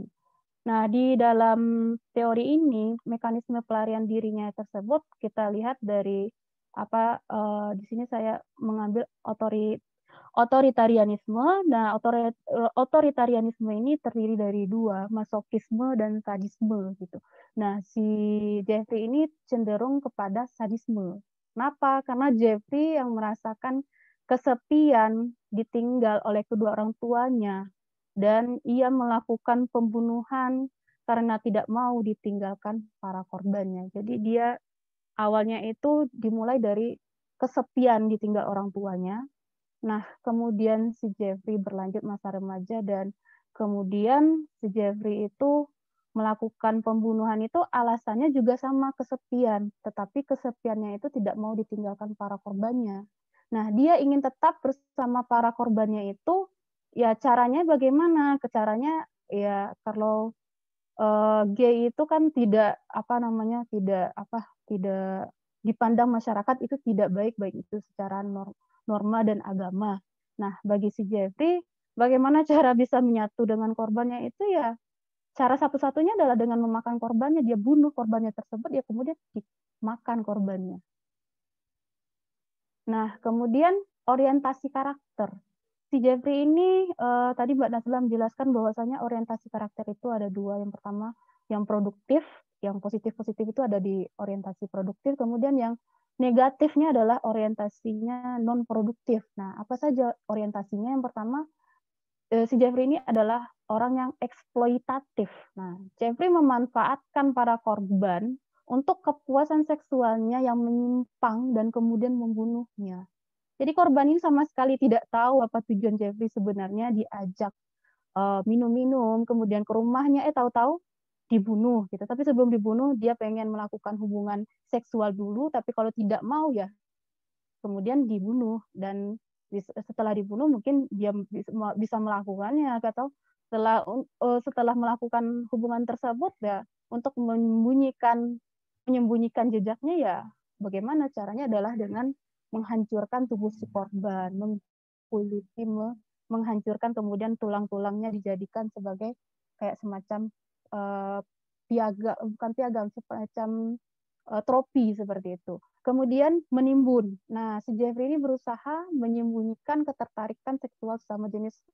Jadi si Jeffrey ini tahu betul bahwasanya memang dia gay ini memang tidak boleh seperti itu gitu kan. Tetapi ya bagaimana gitu, dia sudah menjadi dirinya seperti itu, dan dia berusaha untuk menyembunyikan hal tersebut walaupun efeknya jadi seperti ini, seperti itu. Nah, berusaha dengan berbagai cara untuk menutupi perbuatannya seperti itu. Nah, kemudian gangguan kepribadian. Jadi berdasarkan gangguan kepribadian Erich Fromm tadi terdapat 3. Yang pertama profilia, narsisme, dan incestuous symbiosis. Nah, di sini si Jeffrey itu bisa dibilang mendapatkan 2 gangguan kepribadian. Yang pertama adalah nekrofilia, yaitu tertarik dengan kematian, di mana dia membunuh 17 orang pria dan anak-anak, kemudian menjadikan bagian-bagian tubuh korban sebagai koleksi pribadi. Dan setelah membunuh korban, dia berlaku seperti tidak terjadi apa-apa atau bersikap biasa, baik-baik saja. Makanya orang tuanya itu sama sekali tidak tahu kalau anaknya adalah pengidap gangguan kepribadian ini, adalah anaknya itu merupakan pembunuh berantai atau Milwaukee Monster. Orang tuanya tidak tahu kenapa, karena si Jeffrey itu berlaku seperti biasa-biasa saja. Dia tetap menjalani kehidupannya, makan, minum, tidur seperti itu, kemudian ya bekerja seperti itu. Tapi ternyata ada hasrat di balik apa yang dia lakukan sehari-harinya. Maksudnya ada yang tersembunyi sebenarnya seperti itu. Kemudian narsisme. Ketika ia remaja selalu ingin menjadi pusat perhatian teman-teman atau orang sekitar dengan bertingkah seperti melakukan akting kesurupan atau akting menjadi orang gila. Nah, ini si Jeffrey merasa dengan hal ini dia bisa mendapatkan perhatian, dan kemudian dia, oh iya, karena teman-temannya ini merespon, akhirnya dia merasakan bahwa memang dialah yang paling hebat seperti itu. Dengan aksi-aksinya seperti itu, dan sehingga kawan-kawannya ini ya tidak dipedulikan baginya. Nah, baik, selanjutnya ini untuk referensinya mungkin cuma 1 buku, dan mungkin barangkali hanya itu untuk dapat kita sampaikan. Salah dan janggal, saya mohon maaf, nanti kita minta masukan dari Profesor Reni. Terima kasih. Wallahu muwaffiq ila aqwamit thoriq. Wassalamualaikum warahmatullahi wabarakatuh. Waalaikumsalam warahmatullahi wabarakatuh. Terima kasih Anggun. Terima kasih Najla. Aduh, alhamdulillah. Yang kasih masukan bukan saya, di sini ada para senior saya nih. Kita dengerin ya dari Ibu Nani Nur Rahman. Ya, beliau tuh bisa mengupas dari sisi filsafat ya. Kemudian ada Mbak Ari Purwoto dari sisi psikologi klinis. Silakan Mbak Nani dan Mbak Ari siap-siap. Makasih. Menarik ini soal kasusnya. Terima kasih Prof. Reni. Apa yang disampaikan oleh Anggun sebenarnya sudah cukup dalam pengertian pembahasan dari segi individunya. Tetapi sebetulnya kalau kita membaca keseluruhan tulisannya Erich Fromm, maka pemikiran ini itu sebenarnya berfokus kepada karakter sosial masyarakat. Dan ini dia tulis dalam bukunya The Sane Society dan Man for Himself. dari kedua buku itu dia sebetulnya mempertanyakan di satu pihak kenapa masyarakat sudah sedemikian maju dan modern, tetapi jumlah alkoholisme, kemudian bunuh diri, kriminalitas itu meningkat. Jadi kemajuan itu tidak identik dengan kesejahteraan. Di lain pihak, memang dia lari dari Frankfurt karena zaman Nazi, dan di situ dia melihat ketakutan masyarakat akan kebebasan. Mereka tidak mau, dan di dalam hal ini akibatnya mereka menjadi korban dari fasisme, otoriter itu. Jadi dia sebetulnya bicara tentang karakter sosial masyarakat. Nah, karakter sosial masyarakat yang dia contohkan secara ekstrim, baik dari masyarakat yang modern maupun masyarakat yang fasis, itu yang kemudian menimbulkan karakter individu-individu yang dalam hal ini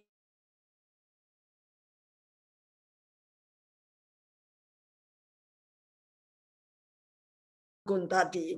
Jadi untuk pembahasan analisis psikologinya,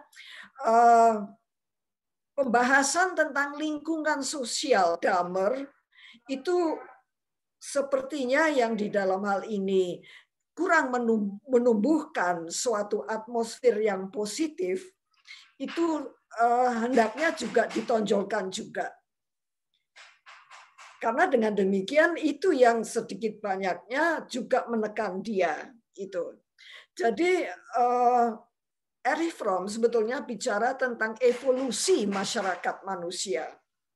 Bahwa selama ini masyarakat manusia itu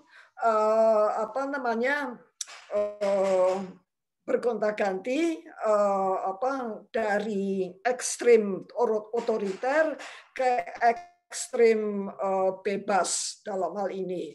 Makanya ada istilah escape from freedom dan fear of freedom-nya ini.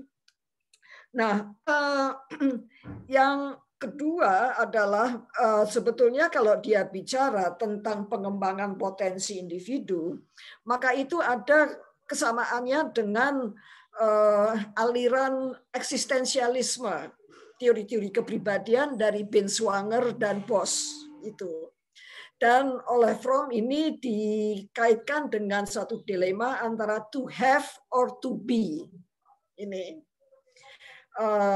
Dan di sini dia melihat bahwa untuk mencintai pun itu bukan atas dasar passion, hasrat semata, tetapi harus ada pengetahuan, harus ada respect terhadap orang lain itu. Dan ini yang tidak diterima oleh Dahmer gitu.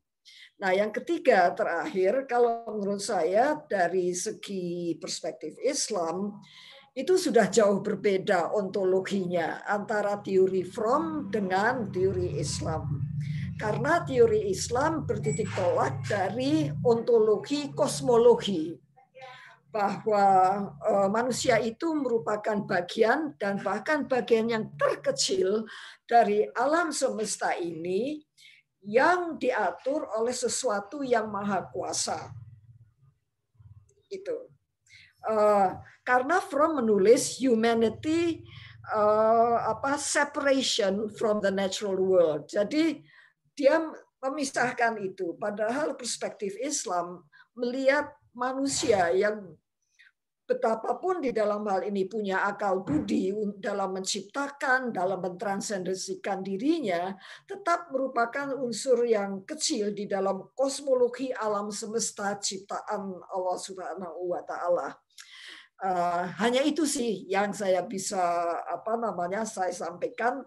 Tapi selamat di dalam hal ini untuk Anggun dan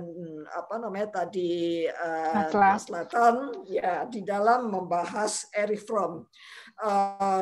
Relevansinya yaitu, makanya di dalam hal ini misalnya kalau masyarakatnya adalah masyarakat konsumerisme sekarang ini, maka jangan diherankan kalau karakter-karakter kepribadian-kepribadian yang timbul adalah cenderung kepada materialisme karena masyarakatnya adalah begitu.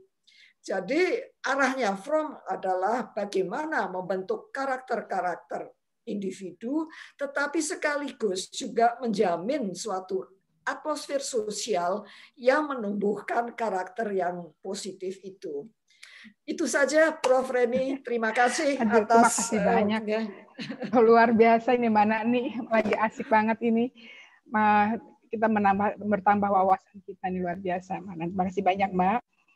Mungkin satu lagi ini dari senior saya juga, ada Mbak Ari Purwoto. Mbak Ari ini sehari-hari di sekolah ya, Mbak Ari, jadi konselor sekolah. Mbak Ari sama Mbak Nani ini adalah para istri diplomat ya. Jadi wawasannya ya memang luar biasa. Silakan Mbak Ari. Assalamualaikum. Waalaikumsalam warahmatullahi wabarakatuh. Ya, Mbak Nani dan juga para apa kabar? Baik, alhamdulillah. Wah, aku sih nggak bisa membahasnya seperti kayak Mbak Nani begitu ya, karena kan ininya dalam sekali mengenai apa tuh Erich Fromm ini. Kalau buat aku nih, Ren, sebenarnya ya lebih refreshing sih sebenarnya. Dan tadi sih sebenarnya yang saya tanya tuh lebih kepada, yang saya bertanya-tanya pada diri sendiri itu lebih tadi yang sudah di poin ketiga yang sudah disebut oleh Mbak Nani bahwa memang kalau sebagai Muslim atau yang hidup dari lingkungan Islam itu kan kita itu memang ada faktor-faktor yang membuat orang itu harus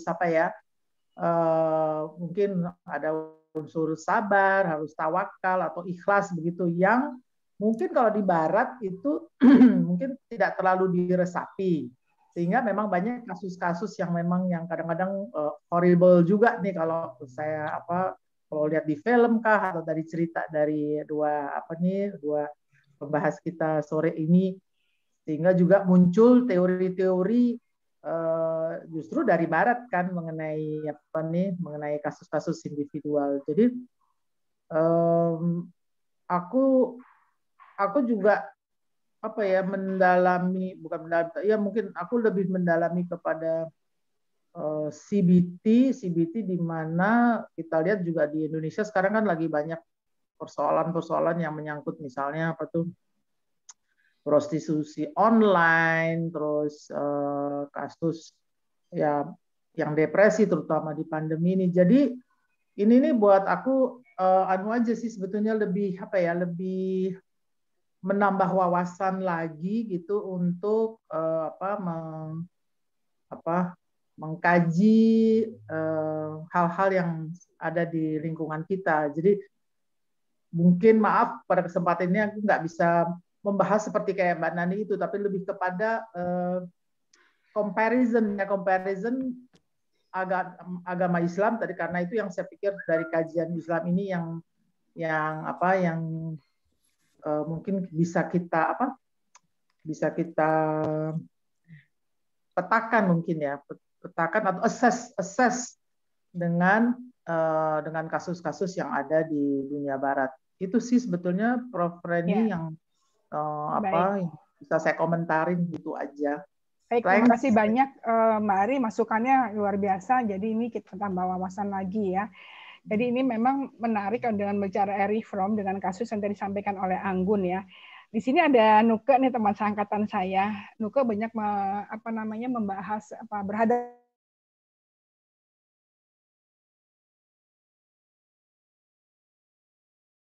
yang disebut disorder tadi. Apakah Bu Nuke bersedia untuk komentar? Langsung ditembak Minuk. belum, tolong di-unmute. Enggak, Ren, udah cukup banget, bagus banget, udah tambahin sama Mbak Nani, sama Mbak Ari, kayaknya itu udah buat aku juga belajar banget, belajar lagi, buka buku lagi. Terima kasih banyak udah diundang, dan kemudian penjelasannya, ulasannya juga bagus banget, dan buat aku itu juga kita kan makin lama makin maju ya, banyak masalah makin baru terus. Jadi ternyata ilmu itu juga nggak stuck sampai di situ aja. Dia bisa berkembang sesuai dengan zamannya juga. Jadi aku belajar, Ren. Terima kasih banyak. Terima kasih banyak, Nuk. Ya, Terima alhamdulillah. kasih. BTW saya dengan anaknya Nuke ini Oh ya, Astri ya, praktisi psikologi olahraga. olahraga. Oh iya, ya Mbak Ari masih. Saya nggak tahu di sini ada tulisannya Sri Mulyati. Apakah ini Prof Sri Mulyati dari UIN ya? Prof Sri ini juga kuat di filsafat. Tadi misalnya nggak jawab ya, apa udah nggak ada. Baik teman-teman, jadi sudah tadi diperkaya ya oleh Bu Nani Sutoyo, Bu Nani Nur Rahman, dengan sangat luar biasa, dan kita lebih bisa mengenal tentang Erich Fromm ya. Dan ya kalau belajar Erich Fromm ini kita semua pada rame di sini, ada psikolog. Ya Mbak Nani? Iya. Oh, saya pikir tadi ada Erich Fromm, jadi ingat masa-masa kuliah S1. Oke, diajar sama siapa ya? Erich Fromm? Erich Fromm yang ngajar Bu Prapti ya, bukan? Erich Fromm itu siapa? Erich Fromm hanya disinggung sepintas sih di dalam hal ini di psikologi kepribadian. Umum atau psikologi kepribadian? Oh, ini Mbak Truli. Iya, memang nggak banyak dikupas sih sebenarnya. Iya, betul. Ya. Baik, ini waktu sudah habis. Terima kasih banyak lagi pada Mbak Nani, Mbak Ari, dan Mbak Nuke, dan aku dengan Nasla yang sudah dengan bagusnya menampilkan tentang Erich Fromm. Jadi kita bisa mengenal lebih baik. Silakan saya kembalikan lagi kepada Dewi dengan ucapan terima kasih pada teman-teman yang telah hadir meramaikan pengajian ngaji online kita pada sore hari ini. Dan masih ada pembahasan tentang teori kepribadian minggu depan. Siapa ya, Vira? Vira ini adalah koordinator kelasnya. Untuk minggu depan Kak Nazla lagi, dan satu lagi adalah Kak Ulfa, Prof. Siapa? Teori siapa? Oh, itunya ya.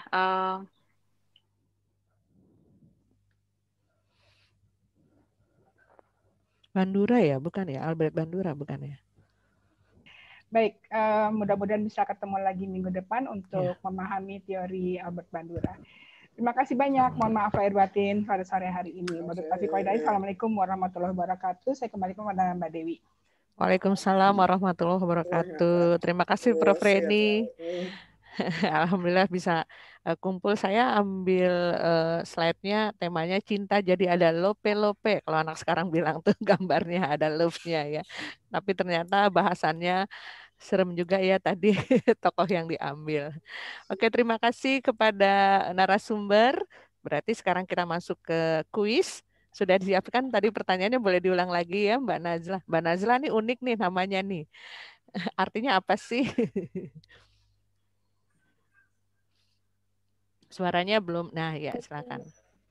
Iya, artinya susah di surat artinya susah. Karena unik, saya pikir orang Turki, Prof. Reni, jadi nggak tahu orang kita. Namanya bagus. Silakan pertanyaannya. Sponsor kita hari ini dari Manari. Ya, pertanyaan saya tadi, Prof, dari tadi Mbak Dewi dan Ibu dan rekan-rekan sekalian, sepertinya pertanyaan saya sebenarnya sudah terjawab tadi. Sudah terjawab. Saya bertanya tentang dari teori Erich Fromm ini, kira-kira apa sih hikmah yang bisa kita kaitkan dengan pandangan Islam atau kehidupan kita sehari-hari. Jadi refleksi dari teori ini kira-kira apa gitu kan? Masing-masing mungkin ada beda-beda perspektif untuk Prof. Mbak Bu Dewi. Atau mau ganti pertanyaan baru tadi katanya? Yang gampang-gampang ya. Siap, kalau pertanyaan saya yang agak unik. Oke, sebutkan 3 mekanisme pelarian diri. 3 banyak banget, nggak 1 aja. 1, oke. Oh ya. Biar dapat hadiah. Bu Nani, ayo Bu Nani silakan. Bu Nani udah langsung dapat loh, Bu Nani. Mbak Ari sama Bu Nuke langsung dapat. Belum tentu. Dikirimin deh, saya catat ya. Dikirimin ya. Saya catat nih Bu Nani dan takut lupa. Mekanisme pelarian diri dari kebebasan. Apa maaf? Ya, sebutkan salah satu mekanisme pelarian diri dari kebebasan. Salah satu mekanisme pelarian diri dari Kebebasan. Itu kebebasan. pertanyaan pertama. Kebebasan. Ayo Bu. Escape from freedom. Salah satu mekanisme escape from freedom itu apa? Saya mah junior. Silahkan. Satu sok satu. Biar ada pemenang. Silahkan, mungkin ada yang mau jawab, diketik di ruang chatting atau mau ada yang jawab nih. Ada yang jawab, Teh Cucun nih jawab nih. Dengan sadisme atau membinasakan. Ada Zaskia, jawabannya conformity. Udah ada yang betul jawabannya belum? Ada ini ulul ilmi otoriasisme. Otoritarian. Sudah ada yang benar jawabannya? Yang mana? Mbak Saskia yang benar. Oke, alhamdulillah saya catat dulu ya.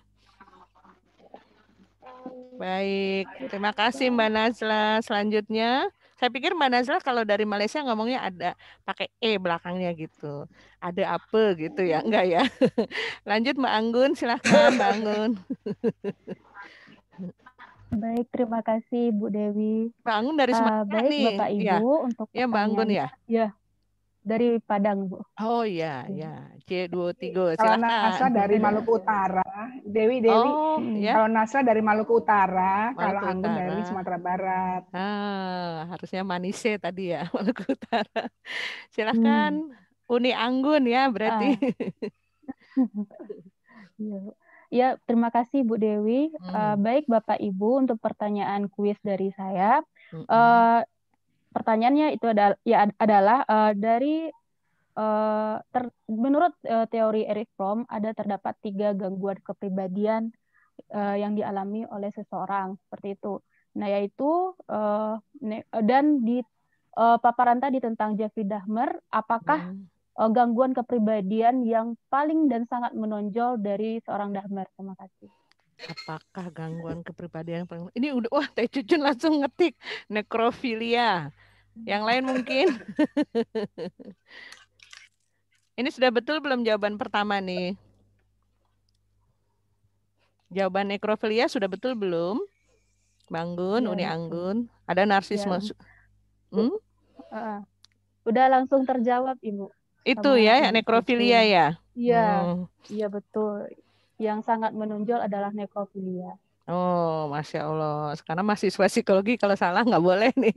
Selamat ya Teh Cucun. Mau ada satu pertanyaan lagi mungkin Prof. Reni, silahkan. Atau sudah cukup ya? Udah cukup, ya. Terima kasih. Balik saya bacakan pemenangnya. Sebagai ini apa namanya peserta terhormat nih ada Ibu Nani Sutoyo dan Ibu Nuke Setiani. Dan juga tadi yang menjawab pertanyaan ada Mbak Zaskia dan Teh Cucun. Bu Ari Woro juga, Bu Ari Woro. Bu Ari Woro. Nah, ada 5 ya jadi pemenangnya ya. Ya. Wah, alhamdulillah. Berarti sudah ada 5 pemenang. Nanti akan disampaikan kepada sponsor. Mohon informasi ada Ibu Gina tidak? Karena sebagai pemenang yang kemarin saya belum memperoleh alamat pengiriman. Silakan Ibu Gina apabila nanti hadir atau yang mengenal bisa menghubungi ke nomor WA saya 08567818485. Sudah saya sampaikan di ruang chatting. Karena sudah selesai, kita foto bareng ya Prof. Reni. Foto dulu sama-sama. Mbak Saskia nanti silahkan langsung ya. Oh ya, nanti Teh Cucun kita WA ya. Mohon alamatnya. Baik, kita foto dulu bagi yang masih ngumpet-ngumpet videonya. Yuk di-on dulu untuk arsip. Pak Khotib dibuka, Pak Khotib. Ada Pak Gutama, sehat Pak Gutama. Iya, sehat Bu. Saya belajar. Sama-sama belajar Pak Gutama. Saya menikmati dan menyimak. Menikmati Pak Khotib. Baik. Menikmati sekali saya. Ya. Silahkan. Yang lainnya silahkan. Ini ada Mbak Saskia, ayo pemenang. Silahkan tampilkan wajahnya. Ada Rohmi Hastuti, ada atas nama Pia. Halo Mbak Nani Sutoyo. Hai Bu Finas. Alhamdulillah bisa hadir. Waalaikumsalam. Waalaikumsalam warahmatullahi wabarakatuh. Vina Sumen nggak jawab-jawab. Boleh loh Bu, kasihan aja dia nggak ikutan. Ini Teh Cucun silahkan tampil, yang lain yang belum. Yuk biar ada fotonya. Oh, dan Mbak Yeti Gebiar. Mbak Yeti, Assalamualaikum. Ren, apa kabar Ren? Alhamdulillah Mbak. Makasih Mbak Halo, udah Mbak hadir Nani. Mbak. Terima kasih. Aku mendengarkan karena ini penutup kepala aku sudah kuluk. Iya tidak apa-apa. Iya ya Mbak. Saya hitung ya. Apa kabar, Nat? Apa nggak ketemu? Sehat-sehat semua. Alhamdulillah. Alhamdulillah. Ruli juga udah sehat. Terima kasih. Insya Allah. Ari, terima kasih Ri. Aku diajak tadi di info. Iya, sama-sama Jayata. Saya foto ya. 1, 2, 3. Iya, ini ada kelompok kedua sebentar. Silahkan. Saya hitung 1. Ini masih ada yang chatting. Ya, 1, 2, 3. Nah, terima kasih Bapak Ibu sudah hadir. Sebagai penutupan akan ditampilkan promo dari sponsor. Mungkin bisa disimak ya. Terima kasih. Terima kasih Prof diundang-undang. Sama-sama Pak Fatih. Minggu depan ketemu lagi insya Allah ya. Salam. Assalamualaikum.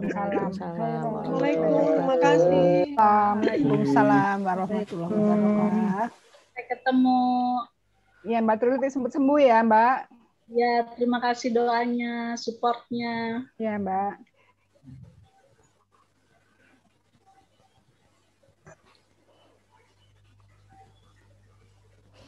Wah, ini suaranya seperti nanti tidak terdengar nih. Saya stop dulu, mohon maaf. Di share harus klik share sound. Nah, baru bisa kelihatan lagi. Bentar ya. Kalau masih latihan dimaklumin. Bentar. Ini Jaringannya mungkin. masih belajar, Bu. Cucun hebat ya, Cun. Kamu menang, Cun. Ngasih hadiah nih. Alhamdulillah, Prof. Terima kasih. Oh, maaf, sedang down kok tidak bisa. Iya, silakan. Nggak apa-apa. Nggak. Ini boleh keluar kok. Ini cuma waktu kita sambil pada keluar. Aja. Dewi. Apa-apa, silakan boleh ibu-ibu, silakan keluar. Makasih ya Prof Rani. Ya, terima kasih Jayata. Sehat semua Mbak Nani, Ari, Truli, dan halo teman-teman. Salam kenal. Ya Mbak. Insya Allah minggu depan. Terima kasih banyak Mbak Yeta. Ya, sama-sama. Ya. Assalamualaikum. Waalaikumsalam warahmatullahi wabarakatuh.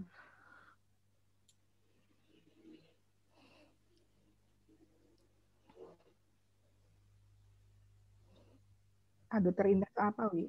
Hmm? Oh iya, bukunya aduh Ustaz Ali Jaber ya. Iya. Itu bagus sekali loh. Saya tiap pagi dengerin. Ibu sudah punya bukunya, Bu? Belum.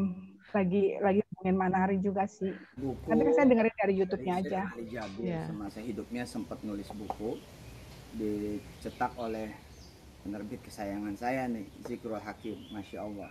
Judulnya Amalan Ringan Paling Menakjubkan. Cocok banget ini buat kita-kita sehari-hari. Apa isinya?